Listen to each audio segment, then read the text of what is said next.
মন দিয়ে পড়ো। ইজাজ হুজুর এই নেন আপনার এই মাসের বেতন।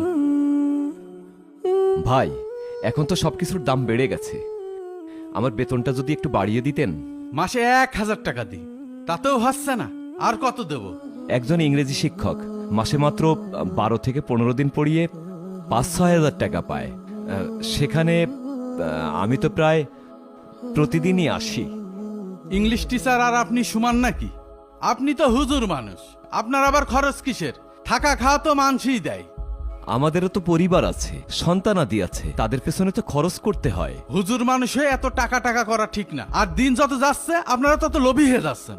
আর আপনারা এত টাকা পয়সা দিয়ে করবেনই বাকি, এর থেকে আর 1 টাকাও বাড়াতে পারবো না। এতে পড়ালি পড়ান, না হলে অন্য জায়গায় যান। মার ঠিক আছে। রাব্বি, হ্যাঁ পড়তে আসো। হুজুর